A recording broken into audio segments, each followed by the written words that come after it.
he is very qualified person. He is MD, and he is honorary lecturer at very reputed hospital, Saifi Hospital.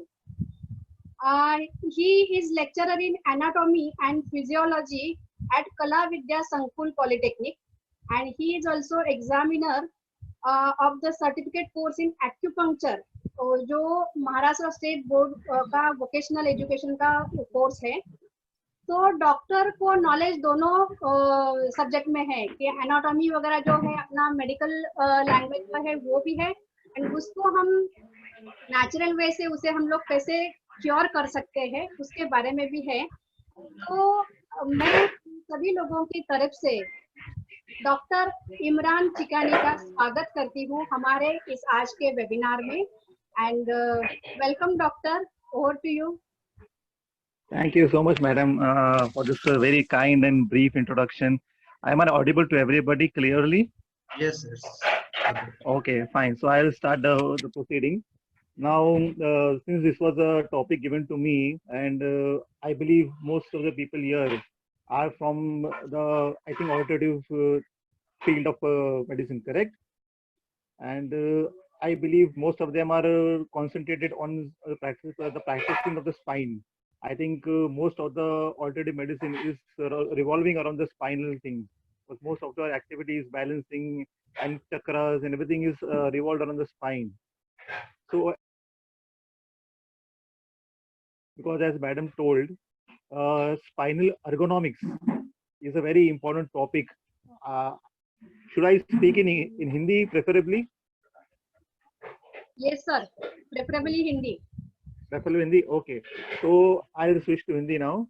So spinal ergonomics जो आज का सबसे important topic है, because ज्यादातर लोग आज work from home कर रहे हैं.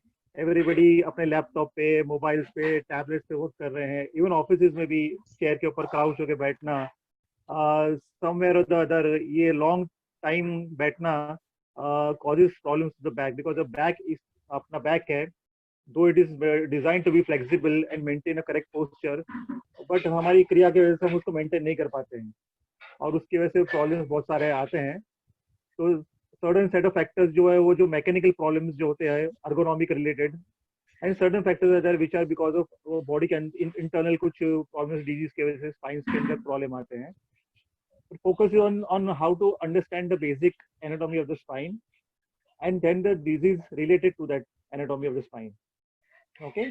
आपको सबको मालूम होगा कि spine is the backbone, the vertebral column of the whole body, and it is almost the pivot, I could say the fulcrum of your entire weight bearing. तो spine के ऊपर आपकी body का सबसे पूरा weight आता है.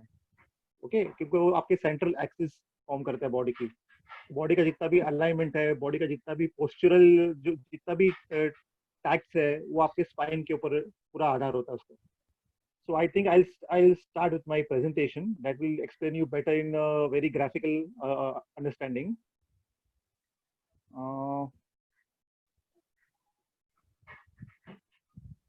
Is my screen visible now? Yes, Hello? sir, it is visible now. Visible now? Yes. Okay, so I will start my first slide, but I'm not able to see my, just a minute.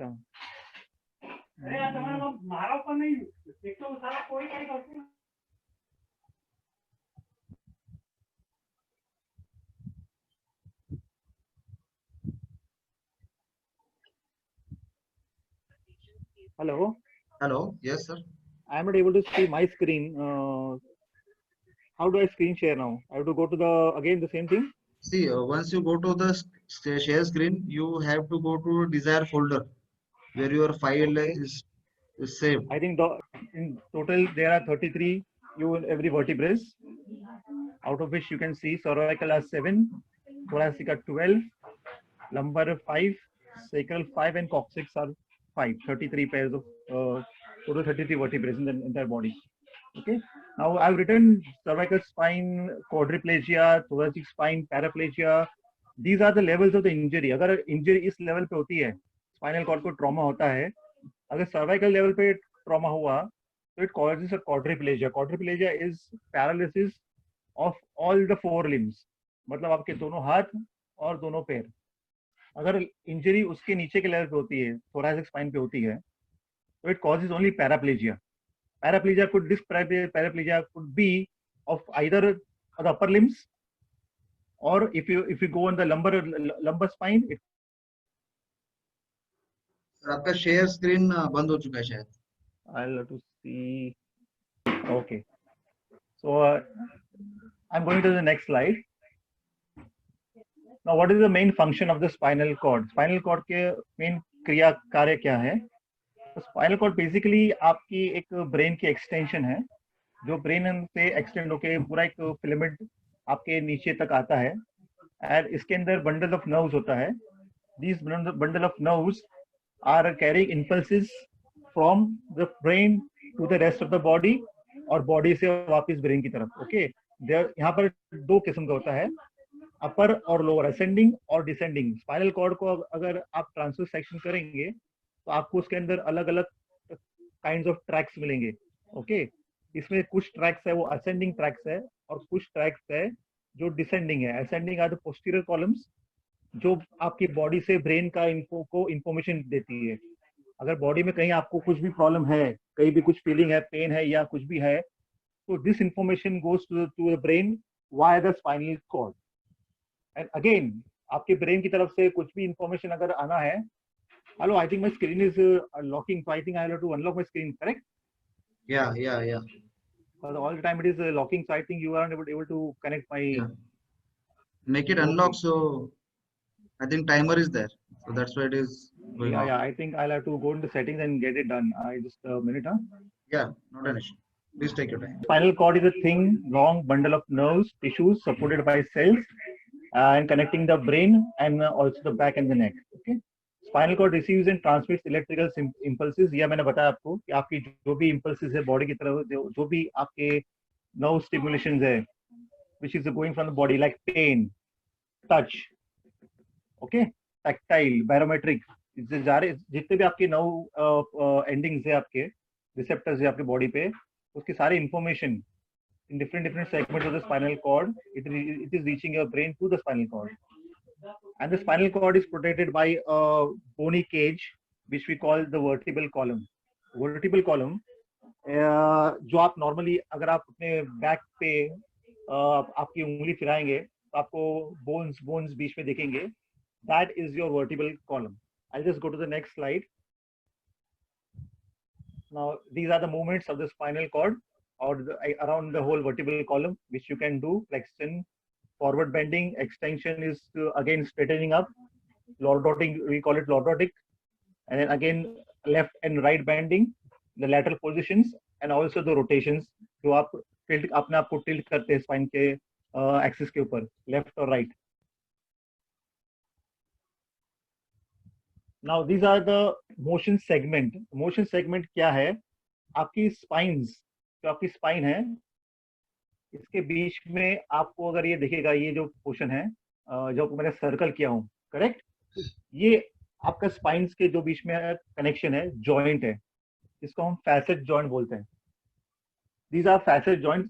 These are connecting all your vertebrae. आपकी body में जितने भी जो भी 33 vertebrae हैं, इसको ये facet joint से, क्योंकि इट्स लाइक जैसे आपका ट्रेन का बोगी रहता है, इस तरह से स्पाइन का वर्टिब्रा एक एक कंपार्टमेंट है जो थ्रू आउट कनेक्टेड है by this facet joints.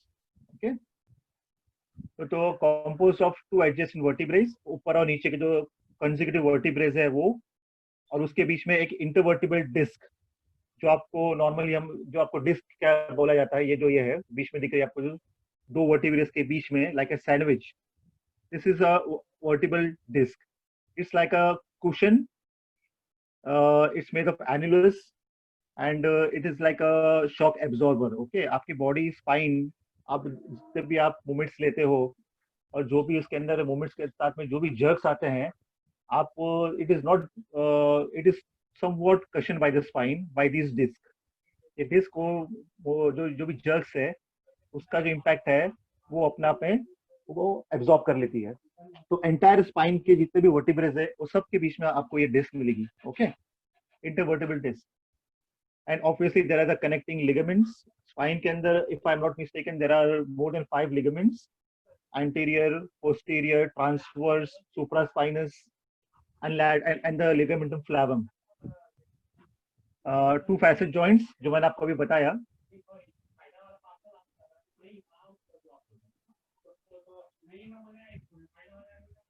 Now this is the vertebral structure. आपका एक वर्टिब्रा कैसा दिखता है? अगर एक वर्टिब्रा को सिंगल आप देखेंगे तो ये आपकी वर्टिब्रल बॉडी है, आगे की जो पूरी जो एंटीरियर पोर्शन है, ओके. और उसके पीछे का हिस्सा है वो आपका है जो बैक की तरफ आता है. अगर मैं चालू करूँ तो स्पाइनस प्रोसेस जो आप एक्चुअली फील कर सकते हो when you are running your finger along the spine back. आप जो थोड़ा थोड़ा जो हॉनी फीलिंग आपको आती है जो पीछे से, that is your spine. This is the spinous process which you are feeling along the spine. Okay. उसके साइड में आपको लैमिना है. Lamina is like a roof of the spine of the vertebra. Transverse processes, दोनों side के transverse processes.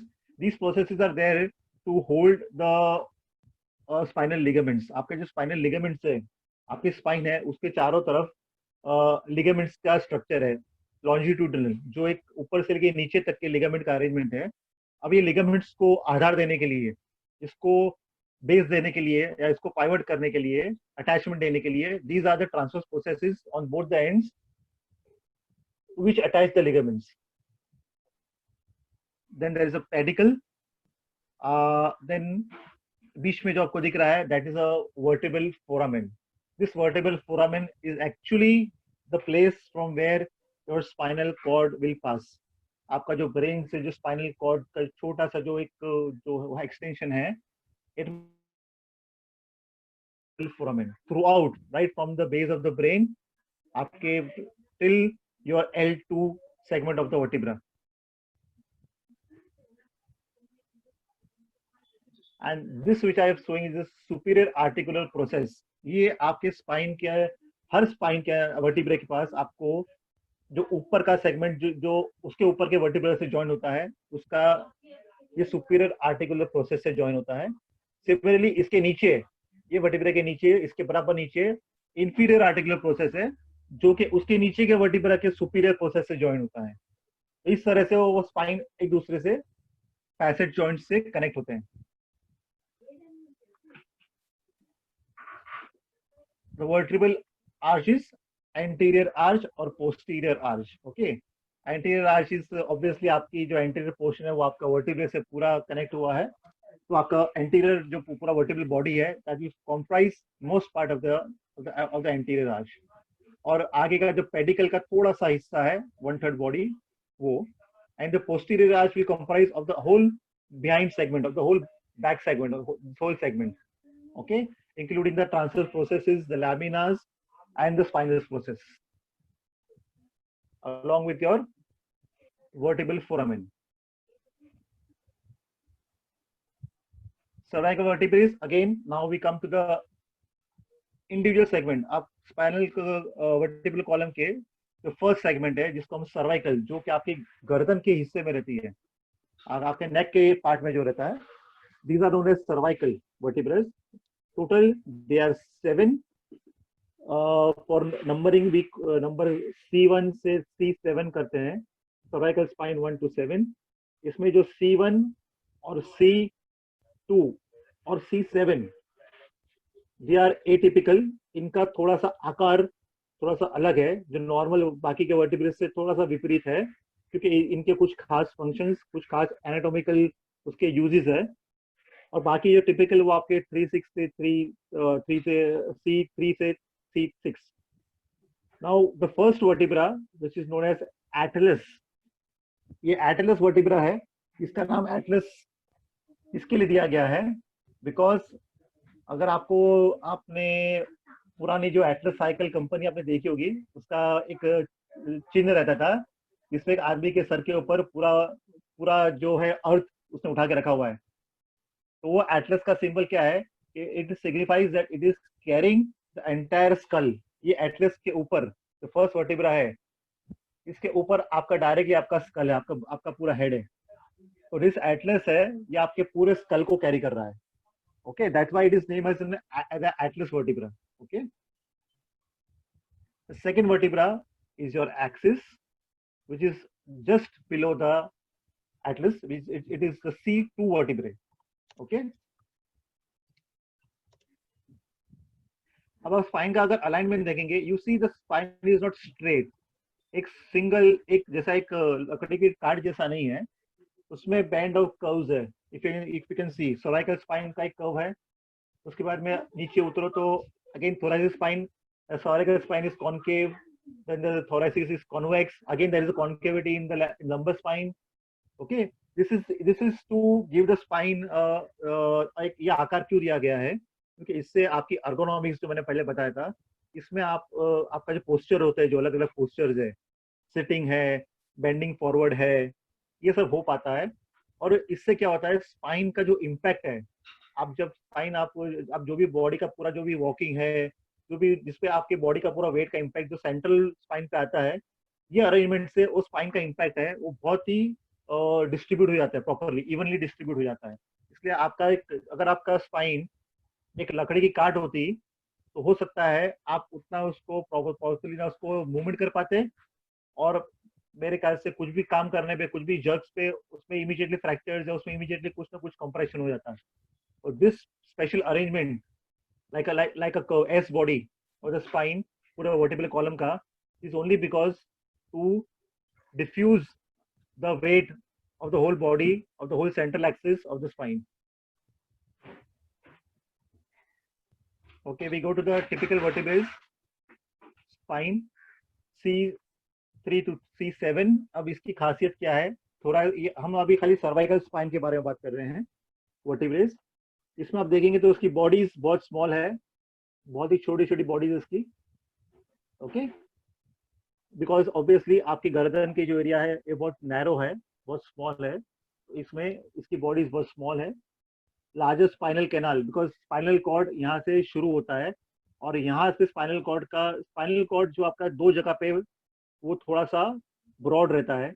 It is specially broad near the lumbar region and again broad in the cervical region. ये इसके लिए है क्योंकि cervical region और lumbar region में यहाँ पर एक उसका एक इकट्ठा होता है जिसको बोलते हैं प्लेक्सिस, सर्वाइकल प्लेक्सिस. और ये प्लेक्सिस क्या है, ये प्लेक्सिस इज अ संक्रमण है, ये किस्म का एकजुट होना है नर्व्स का, क्योंकि सर्वाइकल स्पाइन से जो भी आपकी नर्व्स निकलती है वो आपके हाथों पे जाती है, आपके अपर एक्सट्रीमिटीज पे जाती है, और लंबर प्लेक्सिस से आपकी नर्व्स वो आपके दोनों पैर में जाती है. इसके लिए यहाँ पर स्पाइन, आपका स्पाइनल कॉर्ड है वो थोड़ा सा ब्रॉडेंड है, थोड़ा सा उसके अंदर इसकी विथ मोटापन है इसके अंदर.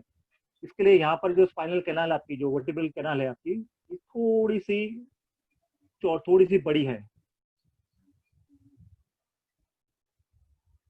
अगेन ट्रांसवर्स प्रोसेस आपके शॉर्ट रहेंगे क्योंकि ज्यादा यहाँ पर जगह नहीं है. There is small hole for the vertebral artery. ये जो आपका होल दिख रहा है आपको, transverse foramen, this is the hole for the vertebral artery to pass through. Then comes your spinous process from C2 to C6. They are bifid. Bifid मतलब क्या कि वो थोड़े से बटे हुए हैं. बाइफिड मतलब वो एक बाहर स्पाइन का जो टुकड़ा बाहर आता है आपका पीछे का, वो दो हिस्से में स्प्लिट है. वो एक सिंगल हॉर्न जैसा नहीं है, वो दो हिस्से में स्प्लिट हो जाता है. I'll go to the next slide. C1, the atlas vertebra.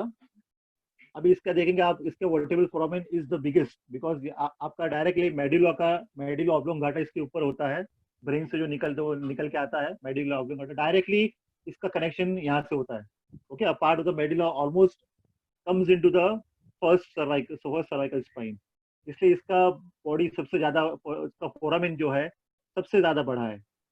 Okay, transverse processes वगैरह जो आप देख सकते हो इसके अंदर ऑलमोस्ट नेग्लिजिबल है. और एंटीरियर ट्यूबरिकल एक्सिस और एटलस जो वर्टिब्रा है, ये दोनों के बीच में एक खास किस्म का जॉइंट है. अगर आप इसका फैसेट फॉर डेंस देखेंगे, जो एरो यहाँ दिख रहा है, फैसेट फॉर डेंस, एक छोटा सा एक छोटा सा ब्रैकेट जैसा है। ये ब्रैकेट में आपका जो उसके नीचे का स्पाइन है, जो एक्सिस स्पाइन, इसका एक छोटा सा प्रोसेस आके अटैच होता है। ओके, आप अगर इसके तुलना करेंगे तो मैं आपको इसकी तुलना एक जैसे एक स्क्रू और एक नट होता है, करेक्ट? जो स्क्रू होता है वो और नट होता है, नट स्क्रू के अराउंड वो टाइट होता है, करेक्ट? तो ये जो आपका फैसेट जो है, it is like a nut. Okay, it is like a nut, और इसके अंदर आपका एग्जैक्टली नीचे जो एक्सिस स्पाइन है, उसका छोटा सा एक प्रोसेस है, तो उसको हम लोग ओडेंटॉइड प्रोसेस बोलते हैं, जो उसके अंदर आके फिट होता है लाइक अ स्क्रू। ओके, इसका इंपॉर्टेंस क्या है कि आपकी एटलिस्ट, क्योंकि आपका सर जो है, एटलस और एक्सिस ऑलमोस्ट आपके नेक के एकदम सर के अंदर है, और आपका जो हेड का जो मूवमेंट है, आप जो हेड को यस और नो, जो नो पोजीशन खास करके लेफ्ट और राइट टर्न करते हो, ये मूवमेंट को एड करने के लिए एक खास किस्म का जॉइंट बनाया गया है। Now the other thing is lakhs the vertebral body और the spinous process.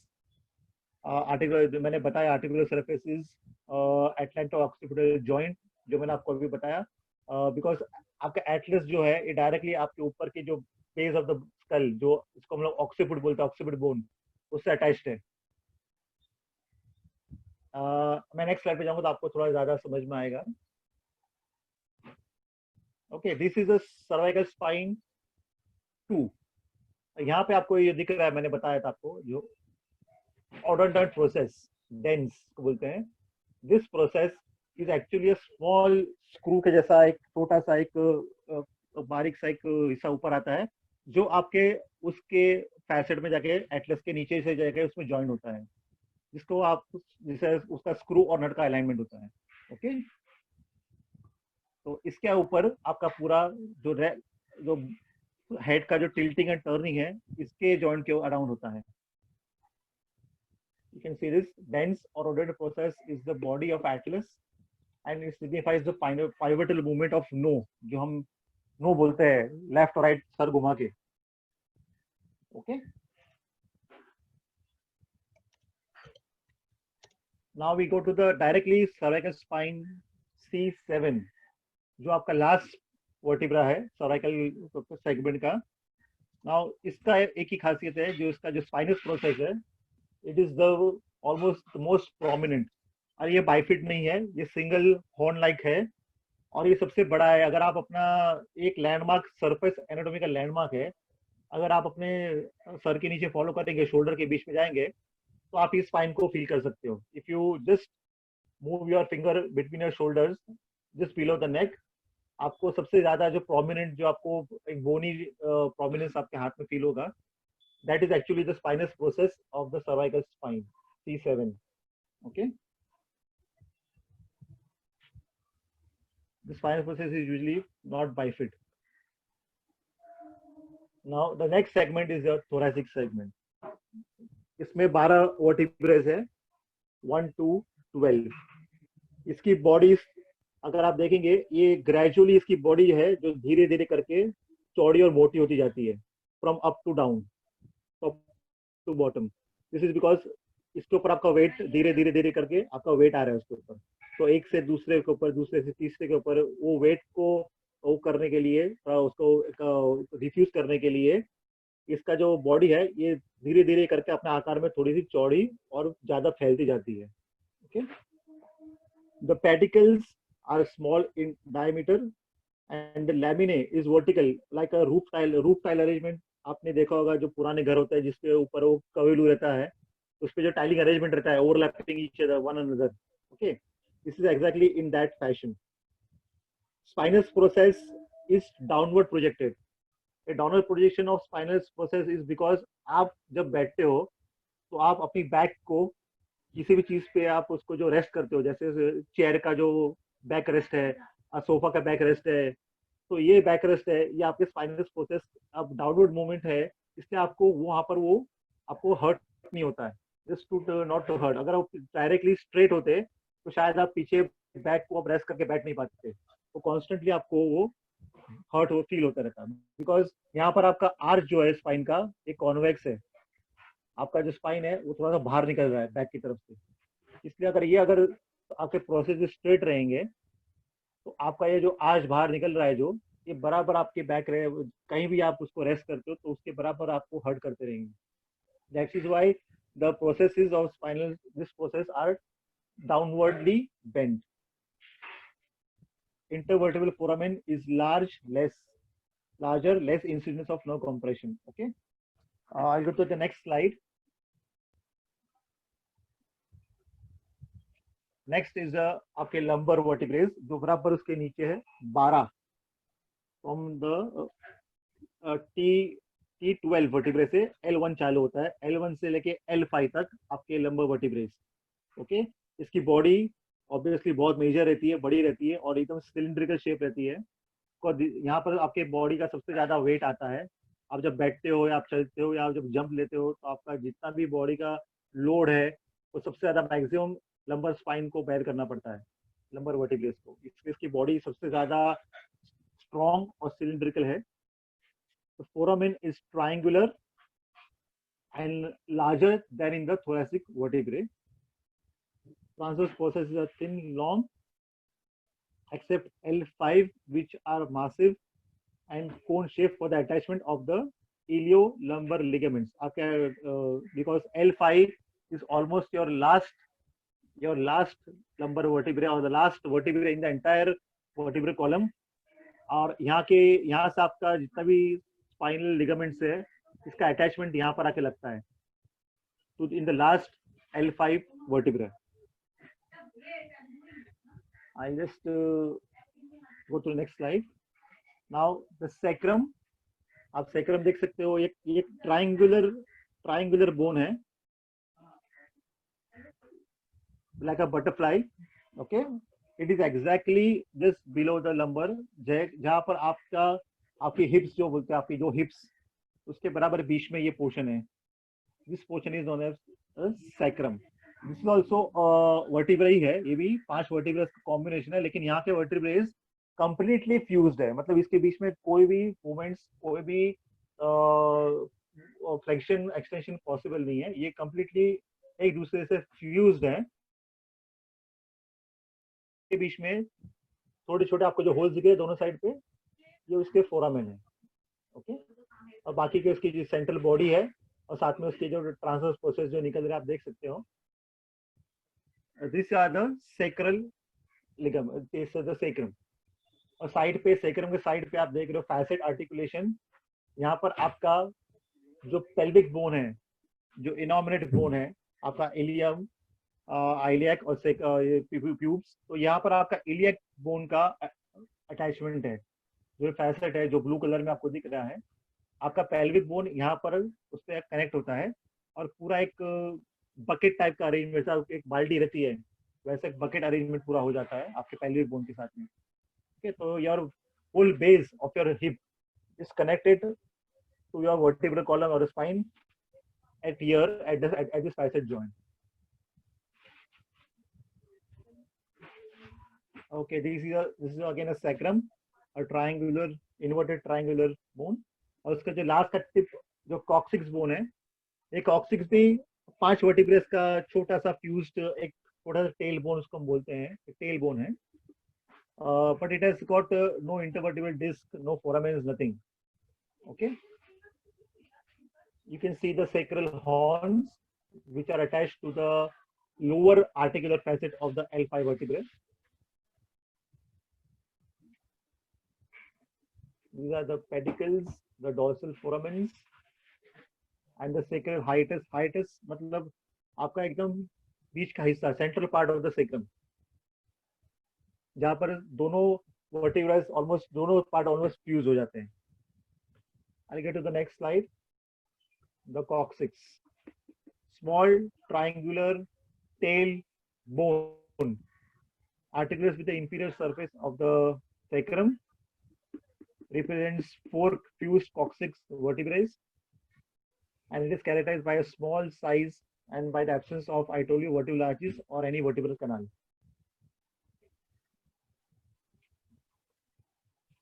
Anatomy of the spinal cord and nerves. Spinal cord है आपका, ये आपका एग्जैक्टली स्पाइनल कॉर्ड है जो यहाँ पर आपको दिख रहा है। दिस इज, ये आपका कॉर्ड है, ये आपके जो वर्टिब्रे के बीच में जो वर्टिब्रल फोरामेन था पोस्टीरियर पार्ट में, उसके along right from the top C1 से लेके L2 तक, ये आपका स्पाइनल कॉर्ड आपका उस पूरा वर्टिब्रल कैनाल में रन करता है। उसके अंदर पूरा ऊपर से नीचे लेके नीचे तक पूरा रन करता है। ओके, इसमें दिख रहा है terminates at the conus medullaris L2। L2 vertebrae के एग्जैक्टली, अगर L2 वर्टिब्रे का मैं आपको बताऊं तो इफ यू आर, अगर आपकी जो नाभि है अम्बिलिकस है, अगर आप उसके फॉलो करके आप पीछे जाएंगे एग्जैक्टली बैकबोन पे, उसी के नाभि के लाइन को फॉलो करते करते आप अगर पीछे जाएंगे तो you will reach the L1 L2, between the L1 L2 vertebrae. Exactly this is the point where your spinal cord ends. जो स्पाइनल एनेस्थीसिया डॉक्टर्स देते हैं, एनेस्थीसिया जो स्पाइनल, वो इस लेवल के नीचे दिया जाता है, बिकॉज यहाँ पर इंजेक्ट करने से आपके स्पाइनल कॉर्ड को कोई डैमेज नहीं हो सकता है, because the spinal cord is actually ending. L2 के बाद आपका स्पाइनल कॉर्ड एंड हो जाता है, उसके बाद एक छोटा सा कॉर्डल रूट चालू होता है, उसको हम कॉर्डा इक्वाइना कहते हैं, या they are the branches of the spinal cord, small segments. Cauda equina मतलब जैसे घोड़े की पूंछ रहती है, इक्वाना मीन्स हॉर्स। ओके, तो this is like a tail of a horse. Okay, छोटे छोटे छोटे छोटे रूट्स निकलते हैं वहां से। Conus medullaris, L3 vertebra. Now the spinal cord has enlargements in the cervical. ये मैंने बताया था आपको, spinal cord has got enlargements in the cervical and the lumbar region that correlate with the brachial and the lumbar plexus.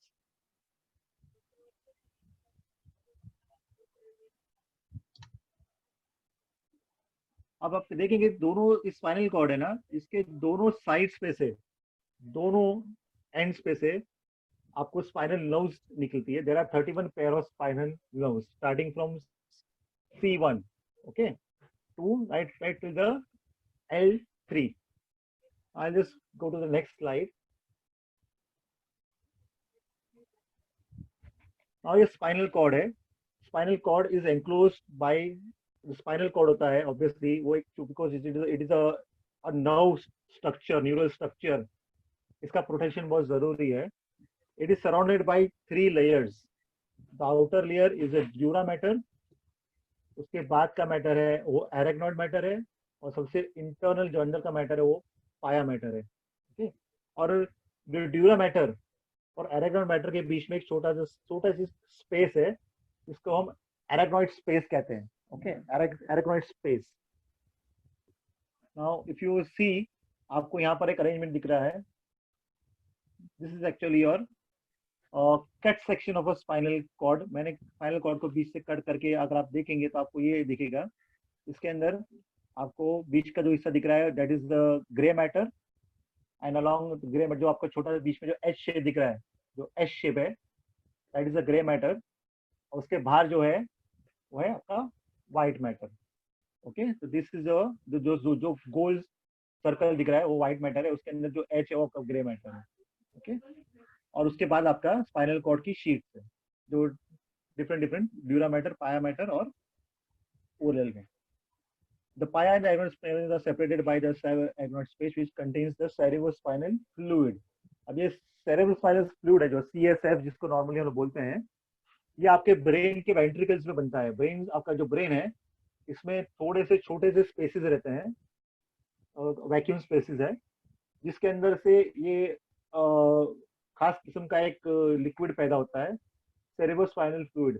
इसका काम क्या है, एक तो ये आपके स्पाइनल नर्व्स को नरिश करता है,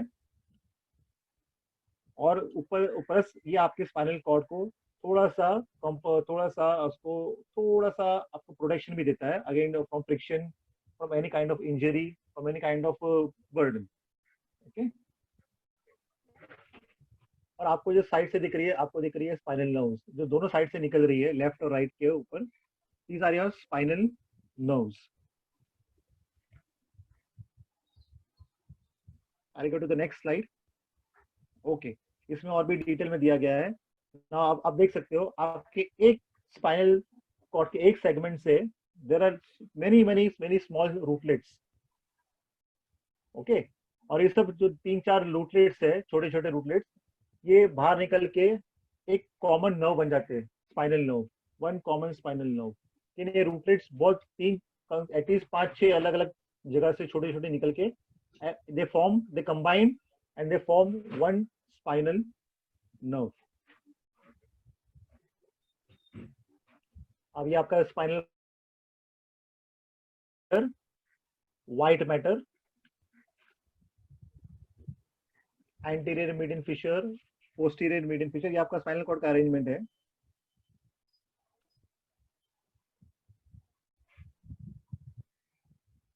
अब देखेंगे posterior lateral sulcus on each side of the posterior surface marks where the posterior rootlets of the spinal nerves enter the spinal cord. Now मैंने आपको बताया था 31 pair of spinal nerves attached by the anterior and the posterior roots. Now यहाँ पे बहुत important है कि जो एंटीरियर और पोस्टीरियर रूट्स क्या है। एंटीरियर रूट्स वो है जो स्पाइनल कॉर्ड के एंटीरियर सेगमेंट से बाहर आते हैं, और पोस्टीरियर है तो स्पाइनल कॉर्ड के पोस्टीरियर सेगमेंट से बाहर आते हैं। अब इसमें दो इंपॉर्टेंट चीज क्या है कि जो आपके एंटीरियर जो रूट्स है they are always motor and posterior are always sensory.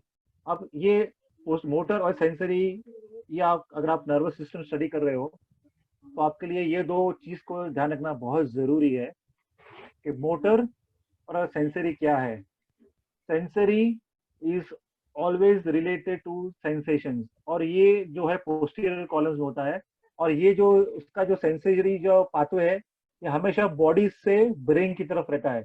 ये असेंडिंग पाथवे है, मतलब यहाँ आपकी बॉडी से जो भी इम्पल्सेस आपकी बॉडी से जो जनरेट होती है, like pain, like heat, like any touch sensation, friction, जो भी आपके पेन स्टिमुलस है, जो भी आपके डिफरेंट डिफरेंट है, ये बेसिकली सेंसेशंस है जो आपके बॉडी के सरफेस से पेरिफेरल नर्व्स पिकअप करती है, और ये पेरिफेरल नर्व्स आपके स्पाइनल कॉर्ड में एंटर होते हैं, ये पोस्टीरियर रूट से एंटर होते हैं। ओके, एंड फिर ये सेंसेशंस आपके पोस्टीरियर रूट से एंटर होके आपके स्पाइन के जो असेंडिंग ट्रैक्स है, पोस्टीरियर कॉलम्स है, उससे आपकी ब्रेन की तरफ जाते हैं, और ब्रेन में ये रिकॉर्ड होते हैं कि भाई ये जो है ये एक टच का सेंसेशन है, या हीट का सेंसेशन है, या प्रेशर का सेंसेशन है, ये आपके बॉडी के ये पार्ट से, ये सरफेस से आ रहा है। ये ब्रेन इसको आइडेंटिफाई करती है, रिकॉर्ड करती है। Okay, and the anterior segments are always motor. Motor मतलब ये डिसेंडिंग ट्रैक से आता है, मतलब ये ब्रेन से बॉडी की तरफ आता है।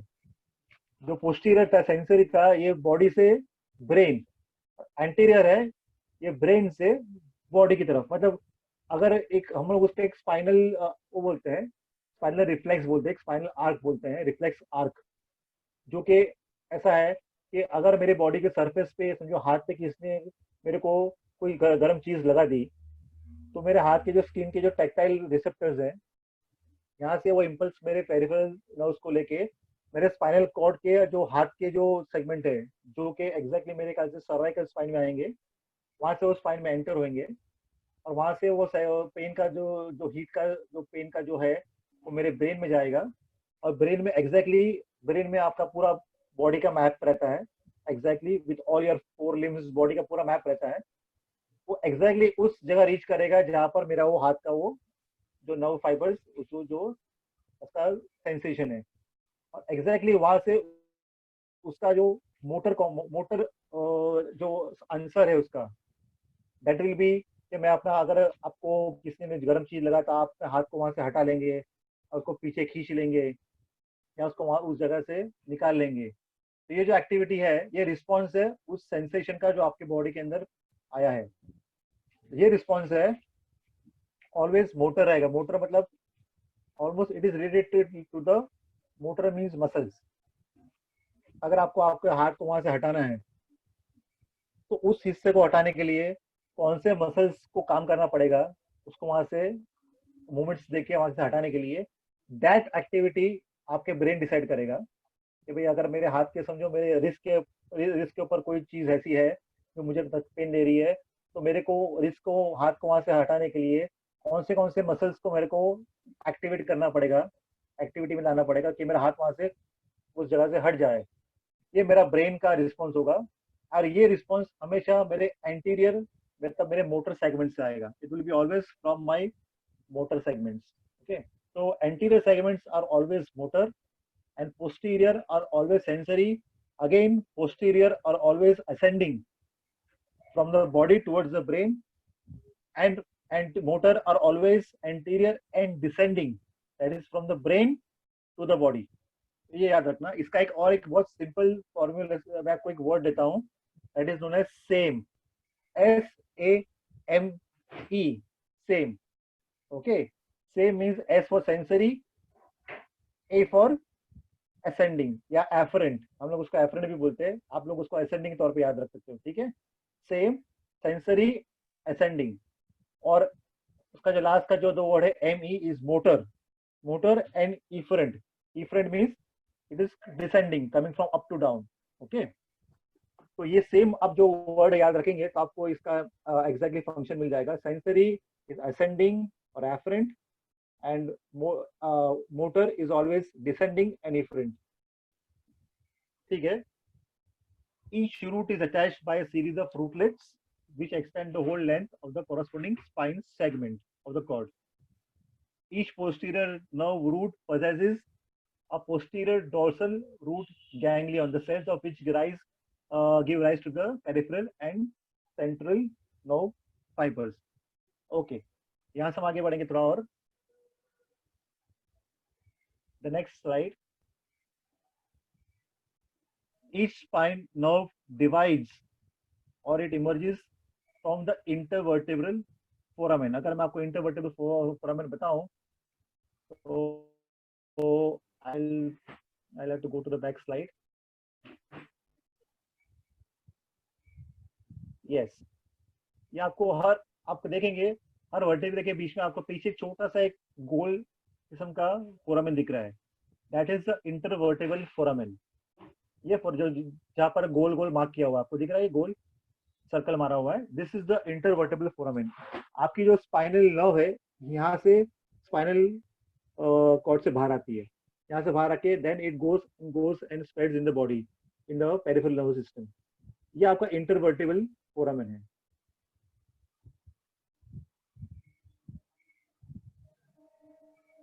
Okay, a small posterior ramus and a large anterior ramus।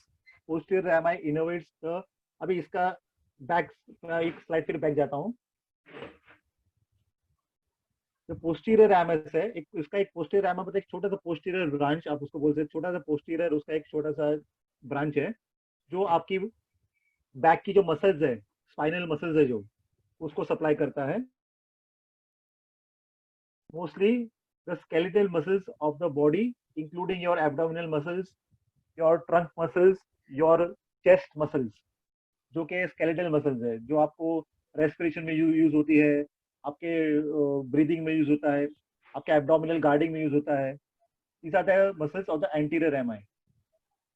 Now form the major small somatic plexuses, cervical, brachial, lumbar plexuses, major visceral components of the sympathetic trunk। Okay, आप देख सकते हो जो एंटीरियर रैमस है, इसके posterior ramus से इससे छोटा सा एक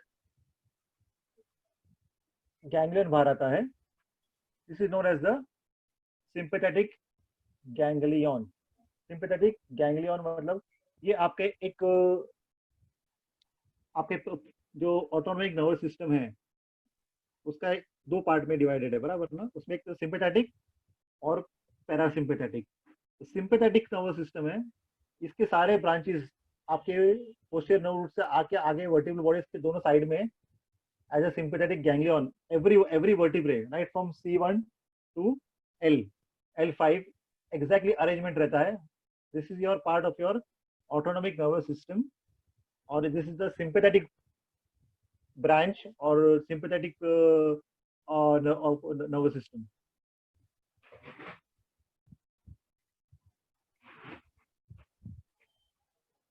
ये आप यहाँ पे जो थोड़ा और उसको करेक्टली आप उसको देख सकते हो, आपको दिख रहा है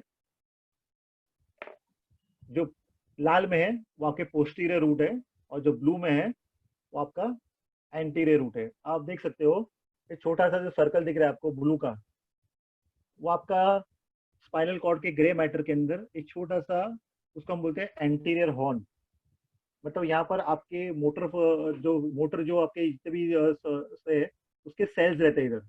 तो ये एंटीरियर हॉर्न, और पीछे आपको दिख रहा है ये जो राइट से कनेक्ट हो रहा है, यहाँ पर छोटा सा साइनप्स बोलते हैं, छोटा सा हम उसको एक कनेक्शन बोलेंगे, जो कि एंटीरियर पोस्टीरियर के बीच में है। तो अगर आप देखेंगे जो आपका लाल सेगमेंट है जो जो पीछे से आ रहा है बाहर से, ये आपके स्पाइनल कॉर्ड में एंटर करता है बाय द पोस्टीरियर हॉर्न। तो पोस्टीरियर हॉर्न का छोटा सा एक सिनेप्स आपके एंटीरियर हॉर्न के उस पे जाता है, और यहाँ से एंटीरियर हॉर्न से वापस it goes and travels into the brain. Okay, ये पूरा आपका एक रिफ्लेक्स आर्क है, और आप इसके देख सकते हो स्पाइनल गैंग्लियन पोस्टीरियर रूट से बनकर निकलता है, then the spinal nerve, and then the posterior ramus और एंटीरियर रैमस, जो कि डिवाइड होके आपके बॉडी में जाते हैं। Okay, again I told you anterior ramus will only have motor components, and posterior ramus will only have your sensory components, because anterior will always go into the muscles and the posterior will always go into the skin। आपके जो जितने भी आपके superficial जितने भी आपके receptors है वहां जाता है।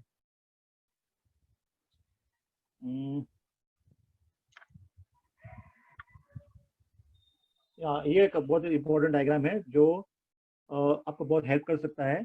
This is exactly the distribution of the spinal nerves in the body. ये एक मैप है आपके डर्माटोम्स, द सेंसरी कंपोनेंट आपके स्पाइनल नर्व से जो डिस्ट्रीब्यूटेड है, इसको हम डर्माटोम बोलते हैं। मतलब आपके स्पाइनल कॉर्ड से जो जितने भी सेगमेंट्स बाहर 31 पेयर ऑफ स्पाइनल नर्व से जितने भी सेगमेंट्स बाहर आते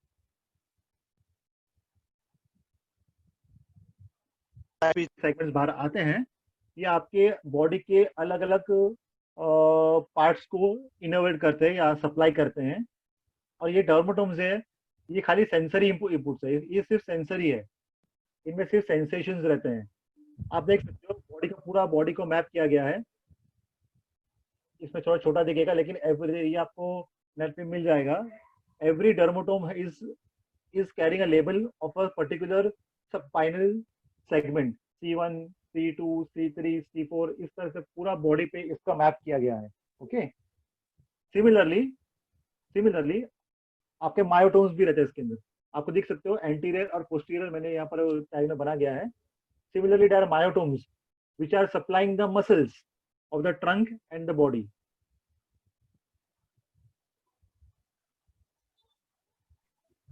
Now the next slide, tracks of the spinal cord. Spinal cord के जो ट्रैक्स मैंने बताया था, स्पाइनल कॉर्ड के अंदर अगर आप उसको काटेंगे तो आपको बहुत सारे अंदर से ट्रैक्स दिखेंगे। इसमें से कुछ असेंडिंग ट्रैक्स है और कुछ डिसेंडिंग ट्रैक्स है। इसके अलग अलग नाम है, ये जो मतलब ये जो लेवल तक जाते हैं वहां तक उसके नाम दिए गए हैं। ये ब्रेन में जिस लेवल तक जाते हैं और इवन आपकी बॉडी में स्पाइनल कॉर्ड में जिस लेवल तक आते हैं वहां तक उसका अलग अलग नाम दिए गए हैं। तो there are lot of tracts, you can there are इस पे डिफरेंट टाइप के लेबल्स दिए गए, लेकिन these are the tracts which are in the spinal cord which are running up and down. Some are ascending, some are descending. मतलब ascending मतलब जो ऊपर जो स्पाइनल कॉर्ड से ऊपर जा रहे हैं ब्रेन की तरफ, और डिसेंडिंग है जो ब्रेन से स्पाइनल कॉर्ड की तरफ आ रहे हैं। ये उसके छोटे से मोटर ट्रैक्स के फंक्शंस है, ascending and descending tracts. Different names है और उसका डिफरेंट काम है, कार्य है।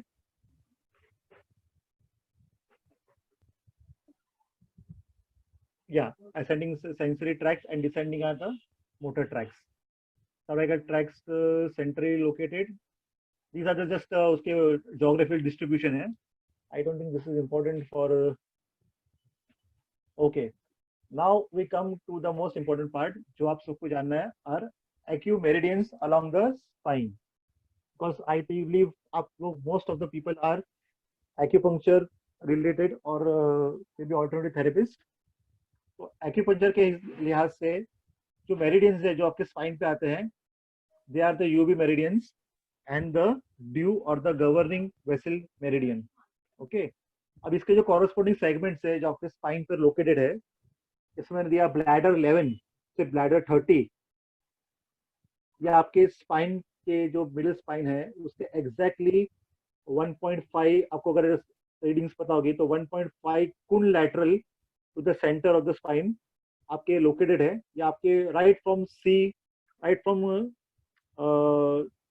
से D1 से लेके exactly S4 तक के. इसमें खाली एक जगह है D8 जहां पर ये नहीं है, जहां पर एक सेगमेंट मिस हो जाता है. बाकी आपके completely through out the spine exactly 1.5 कुन लैटरल या आपका D1 से लेके S4 सेक्रम 4 तक ये चलता रहता है. देन अगेन ब्लैडर 30 के बाद में ब्लैडर 31 से 34 these are in the sacrum and these are exactly मैंने आपको सेक्रम के अंदर दोनों जगह पे 4 छेद बताए थे which are known as sacral foramen. ये सेक्रल फोरामेन 4 पॉइंट्स है ब्लैडर 31 से 34 and the last segment is from 41 to 54. अगेन ये आपके स्पाइन के अगेन थोड़े से और बाजू में मतलब आपके 3 कुन lateral to the mid line from D2 to S4 segment. मतलब एग्जैक्टली आपके जो ब्लैडर 11 से का ब्लैडर 11 से 30 का जो चैनल है उससे और 1.5 कुन बाजू में laterally is your bladder 41 to bladder 54 points. अब आप जानते हो कि ब्लैडर की जितनी भी पॉइंट्स है mostly are your back shu points और the back alarm points. Most of them are back alarm points. इसमें अलग अलग आपको for the back for the lungs है, फॉर द पेरिकार्डियम है, फॉर द डायफ्राम है, डिफरेंट बैक अलार्म पॉइंट्स है. इसमें जो इम्पोर्टेंट है एक है जो मैं आपको बता रहा हूँ वो है कि आप UB11 पे आ जाइए. UB11 is an influential point for the bone and cartilage. UB11 and UB17 which is the influential point for blood. बाकी आपकी बहुत सारी पॉइंट्स है which are back shoe points. आपको टेबल दिया गया है UB13, UB25, UB21, 20, 15, 27 ये सब बैक शू पॉइंट्स है. अगेन गवर्निंग वेसल मेरिडियन आपका ड्यू चैनल जो है ये आपका right from the coccyx tip of the coccyx से चालू होता है और ये ऊपर की तरफ जाता है towards your neck. Okay so I have awarded D1 because it is a odd point. It is in the perineum below the coccyx, tip of the coccyx. But otherwise, D2 starts from exactly your sacral promontory. So ऊपर it goes towards the neck. Exactly her vertebra के हर दो vertebra के spinous process जो आप feel कर सकते हो उसके बीच बीच में ये आपके एक एक पॉइंट्स हैं. Right till DU15 I have taken. DU15 is exactly between C1 and C2 spine, and this is a dangerous point क्योंकि यहाँ पर आपका मेडुला ऑब्लोंगाटा है तो इसको कभी छेड़ना नहीं है. But otherwise between the spinous process of each vertebra from the sacral promontory to the cervical vertebra, one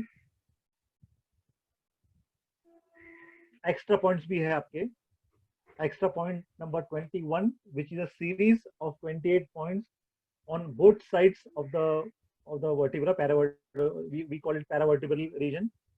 0.5 kun lateral to the spinous process, right from C1 to S4. Now, I will end over here the whole this thing, and I will touch on some parts. Now, how do I share? How do I stop my screen sharing? You want to share different document? Yeah. Now I just have to now communicate with them verbally. Okay. So you can go to your desired document and you can share it. नहीं sir, Amit sir उनको share नहीं करना है, उनको अभी top करना है, stop screen share करना है. उन्होंने कर दिया stop sharing. That is okay. Okay. So now I think now I am visible on the screen. Yes. Okay. So now there are some diseases related to the spinal cord or your vertebral body. Now these diseases, what are the diseases? If I tell you सबसे जो most common disease है वो है आपका disc prolapse. Disc prolapse is a disease जिसको हम बोलते हैं maybe you can also call it spondylosis. ये आपके सर्वाइकल और लंबर वर्टिब्रेस के अंदर ज्यादा होता है बिकॉज मैक्सिमम मूवमेंट है वो आपकी यहाँ पर आती है because of your neck movements and your back movement, the lower back movement. Now this prolapse is कि आपकी जो दोनों वर्टिब्रेस के बीच में जो डिस्क होती है, जो कि एक छोटा सा, मैंने बताया था आपको, एक स्पॉन्जी शॉक एब्जॉर्बर टाइप का जो एक छोटा सा स्ट्रक्चर है और एन्युलस पल्पोसस, ये आपकी बॉडी के अंदर एज अ शॉक एब्जॉर्बर काम करता है. एंड ये कभी कभी बिकॉज ऑफ ओवरवेट और because of not having good posture ये थोड़ा सा सैंडविच हो जाता है दो वर्टिब्रे के बीच में और उसका कुछ हिस्सा बाहर निकल के आ जाता है. जैसा आप सैंडविच है, आपका अपने बड़ा पाव है सैंडविच है, आपको अगर जोर से कॉम्प्रेस करते हो तो आपका थोड़ा सा हिस्सा वहां से जो बाहर निकल जाता है, बराबर ना. ये डिस्क भी थोड़ा सा आउट बॉर्डर से बाहर आ जाता है. और अगर ये आगे एंटीरियर तरफ, एंटीरियर सेगमेंट, एंटीरियर बॉडी की तरफ, वर्टिब्रल बॉडी की तरफ हुआ तो ठीक है, लेकिन अगर ये पोस्टीरियरली बल्ज होता है तो क्योंकि पोस्टीरियर से आपका पीछे की तरफ आपका स्पाइनल कॉर्ड है और उसके दोनों साइड्स पे आपके स्पाइनल कॉर्ड के जो ट्रांसवर्स फोरामेन जहाँ से आपके स्पाइनल नर्व्स बाहर निकलती है, जो मैंने बताया था, अगर वो वहां पर बल्ज होता है तो exactly then they start compressing और स्टार्ट प्रेसिंग, आपके नर्व रूट्स है उस पर प्रेशर देना चालू कर देते हैं. और क्योंकि स्पाइनल कॉर्ड है, स्पाइनल जो नर्व्स है ये बहुत सेंसिटिव है, इसमें दोनों सेंसरी और मोटर दोनों काइंड ऑफ फिलामेंट्स होते मिक्स होते हैं. तो अगर ये आपके रूट्स को प्रेस करती है तो कांस्टेंट पेन डेवलप होने लगता है. ये कांस्टेंट पेन है खास करके लंबर रीजन के अंदर है, बिकॉज लंबर आपके जो लंबर स्पाइन के जो भी रूट्स है वो जाके पैर में जाते हैं और आपके पैर के अंदर वो आपकी आर्टरीज बनती है, जो मेन आपकी जो मेन आपकी नर्व बनती है, आपकी जो स्काइटिक नर्व और फीमोरल नर्व. तो ये जो आपकी नर्व्स है इसको आप प्रेस करते हैं और वो कांस्टेंट पेन आपके पैर में फिर खिंचाव और कांस्टेंट टिंगलिंग, नमनेस और थोड़ा सा इवन हैवीनेस ये आपके लेग्स में आपको फील होने लगता है. So this is known as a disc prolapse. We call it prolapse intervertebral disc, PID. Simple language में आप उसको स्पॉन्डिलोसिस भी बोल सकते हो, ठीक है. Then there are other diseases of the spinal cord which are related to the we call it एक है multiple sclerosis. Multiple sclerosis is a disease जो आपके माइलिन आपकी स्पाइनल कॉर्ड की शीट्स को रिलेटेड है, जहाँ पर आपकी शीट्स है वो थोड़ी सी डैमेज हो जाती है again. Then there is one more demyelinating diseases है, जैसे आपका जो माइलिन शीट रहती है स्पाइनल नर्व्स के ऊपर वो थोड़ी सी डिस्ट्रॉय हो जाती है. Then there is a syrinx, we call it syrinx. मैंने आपको बताया था कि स्पाइनल कॉर्ड का जो सर्वाइकल कंपोनेंट और लंबर कंपोनेंट है वो थोड़ा सा चौड़ा रहता है. Okay, this is because of the plexus, origination of the plexus. अब ये सिरिंग्स क्या है कि बिकॉज आपके स्पाइनल कैनाल के अंदर आपका जो एक फ्लूइड है, सेरेब्रो स्पाइनल फ्लूइड, कभी कभी ये ज्यादा होने लगता है या sometimes there is a condition known as syringomyelia which is almost like a herniation of the medulla into the spinal cord, into the lower column. सिरिंग्स क्या होता है कि आपके स्पाइनल कॉर्ड का कुछ हिस्सा बहुत ज्यादा मोटा होने लगता है. आप जानते हो कि सर्वाइकल वर्टिब्रल क्या है, जो फोरामेन आपका जो बीच का है जहाँ पर आपका स्पाइनल कॉर्ड रहता है, ये दोनों तरफ से पूरा पेडिकल से बाउंडेड है. अभी पेडिकल्स की लिमिट है, ऑब्वियसली सर्वाइकल और लंबर वर्टिब्रल्स में ये जो फोरामेन है ये बड़ा चौड़ा रहता है because of the syrinx. But again अगर ये हद से ज्यादा फैल गया या मोटा हो गया because of any disease, oedema, so this causes the spinal cord to get compressed. Exactly, वो पूरा दब जाता है. So this causes a Syrinx syndrome, which is very commonly seen in syringomyelia. And इसका दूसरा जो लंबर कैनाल में जो उसका कंपोनेंट है इसको हम बोलते हैं लंबर कैनाल स्टेनोसिस. जहाँ पर आपका लंबर कैनाल है because of old as, because of may be ossification, इसके अंदर आपका एक्स्ट्रा कैल्शियम जमने से ये कॉम्प्रेस हो बहुत सिकुड़ जाता है, और जो हिस्सा है वो स्पाइनल कॉर्ड के लिए बहुत छोटा सा हो जाता है. तो then that is called as a spinal stenosis और lumbar canal outlet syndrome. Okay, ये कुछ डिजीजेज है. बाकी disease are related to muscular dystrophy of the spinal cord and different ligaments. Otherwise, the most common disease that you will face is your PID. Again, आपकी जो paraplegia और hemiplegia है, इसमें आपका आप जो एक्यूप्रेशर में जो रोल करते हो, because these are mostly related to the upper motor, ये मोटर कंपोनेंट से जुड़ा हुआ है.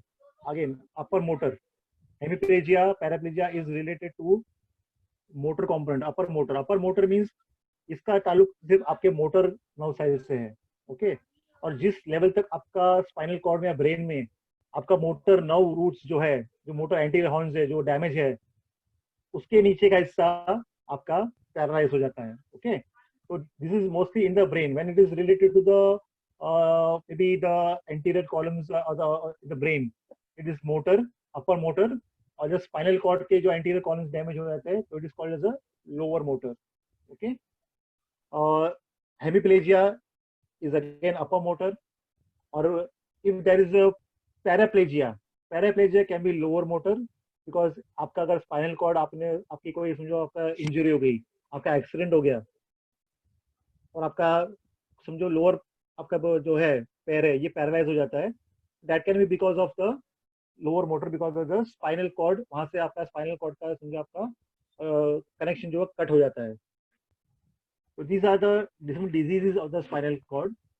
Okay, अभी नॉर्मली मैंने आपको एक्यूपंक्चर के पॉइंट्स बता दिए हैं, जो मेरिडियंस आपके स्पाइनल कॉर्ड को उससे पास होते हैं. You can use these points, bladder points है, डू पॉइंट्स है, एक्स्ट्रा पॉइंट्स है for different elements like hemiplegia या मस्कुलर डिस्ट्रोफी है. Even there is one more disease which I know is kyphosis and scoliosis.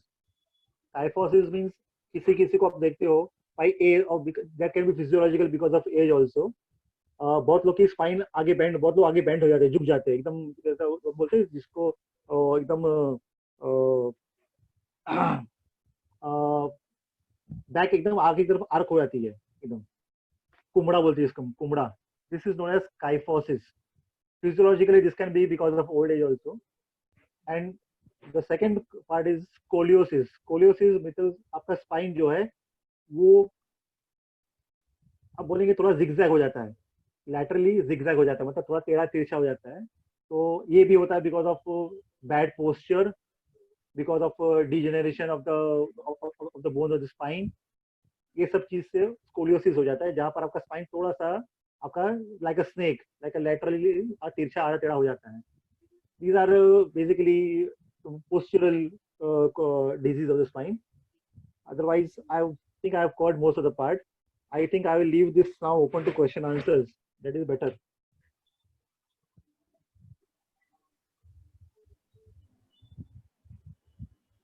Yes, thank you, Dr. Imran, Yeah. for your wonderful session.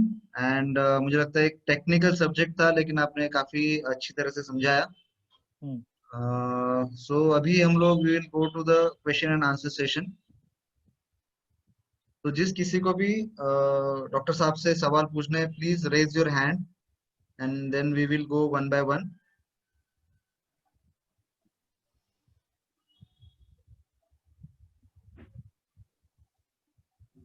बहुत सारे healers है, उनको तो काफी important points थे आज के सेशन में. I see there are 59 participants which I can see right now. Yeah. Obviously 2-3 of us are the coordinators. Yeah. So most of them are healers. Most of them I know also by name. Most of them are known to me. Yeah. So if anybody has any questions, कितना भी stupid रहेगा कोई बात नहीं है. It is okay. We are all one family only. Don't worry. Yes, I think लोगों को पता नहीं, कॉमन पीपल भी है, कुछ लोगों को शायद समझ में नहीं आया होगा, लेकिन मैं on behalf of all those people मैं पूछती हूँ कि समझ लीजिए कि कोई स्कोलियोसिस है या कुछ जी जैसे कि हम लोग बोलते हैं कि लंबर कंप्रेशन की वजह से साइटिका का बहुत कॉमन इशू है, तो यस इसमें बहुत सारे लोग जो है जो थेरेपिस्ट नहीं है तो वो खुद कुछ एक्सरसाइज कुछ कर सकते हैं, इधर स्कोलियोसिस के लिए कुछ एक्सरसाइज या फिर साइटिका पेन है तो उसके लिए कुछ एक्सरसाइज वगैरह कॉमन कुछ ऐसा कर सकते हैं क्या लोग जो this common can be people है? because of lot of things that see, इसमें this could be because of bone degeneration or maybe because of the even the muscular जो ligaments है spine के, ये भी थोड़ा सा contracture में आ जाता है. There is ossification also. Lot of things can cause these curvature changes of the spine. These are curvature changes. You understand ना? Spine का curvature change हो जाता है. Obviously इसमें because ये mechanical changes है which cannot be treated by any medicines. We cannot do anything in it. Maybe ossification, scoliosis है, so we can only try steroids, but otherwise these are because of the age. I think इस पे exercise और physiotherapy ही काम कर सकते हैं. We have very little to offer in terms of therapy or in medicine. So इसको possibly कोई आपकी ऐसे physiotherapy है. कॉमन एक्सरसाइज कुछ नहीं है कि जो कॉमन हमारे There ऑडियंस are के लिए कुछ? there are some exercises which a physiotherapist can better teach you. Hyperextension of the spine है, okay, flexion है. Then there is myofascial massage.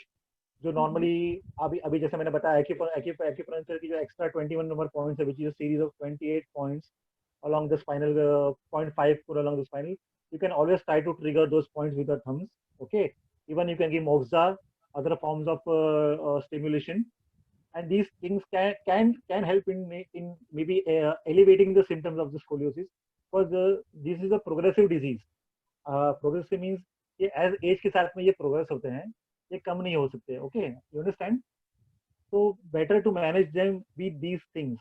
A physiotherapy will be better able to help you in this exercises. But I think basically extension exercises है, hyper extension है, hyperflexion है, lateral rotations है, जो lateral tilts है जो हम करते हैं. Again arcing the back, जैसे योगा में कुछ postures है जो जहाँ पर आप बैक को आर्क करते हो एकदम, है ना, and holding it. ये कुछ आसन जो है ये हेल्प करते हैं इसके अंदर. एंड सर मेरा एक सवाल है कि आपने बहुत सारे डिसीजेस के ऊपर बताया, तो उसमें कि I would like to ask about OPLL जो ossification of posterior longitudinal ligament है. ये क्या आपने जो अभी जो यूबीके एंड जीबीके पॉइंट्स बताए, तो क्या उसमें ये हेल्पफुल हो सकता है या उसके लिए कुछ अलग पॉइंट्स? अंडरस्टैंड, ये जो पोस्टीरियर लिगामेंट जो आपका है ना, it runs on the in the vertebral canal. आपकी जो वर्टिब्रल फोरम है ना, ये इसके अंदर के जो आपके स्पाइनस प्रोसेस का जो लास्ट आगे का हिस्सा है, जो बैक पोर्शन है, उसके अंदर right from the top to bottom straight ये रन करता है. ओके, और क्योंकि ये अंदर की तरफ रन करता है तो बेसिकली आपको उसको एक्यूपंक्चर से टैप करना बहुत डिफिकल्ट हो जाएगा. But still you can try by going again with your maybe your again the extra points, or maybe your the points from bladder points from 11 to 30. But you can try putting transversely. Needles come like the needles will be facing going inside in the center.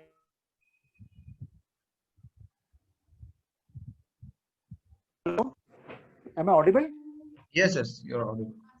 तो आप try कर सकते हो. जैसे हम बोलते हैं कि अगर मैंने समझो मैंने ब्लैडर पॉइंट नंबर 14 लिया, तो 14 को मैं दोनों साइड से पंक्चर करूंगा टुवर्ड्स द सेंटर में, दोनों को एक दूसरे से मिलाने का ट्राई करूंगा. You understand? Okay. Maybe at angle of 45 degrees. Okay, 30 to 45 degrees. I'll try to go within them. Okay. I know I cannot touch the exactly posterior ligament because it is inside the vertebral canal, which I cannot enter. Yes.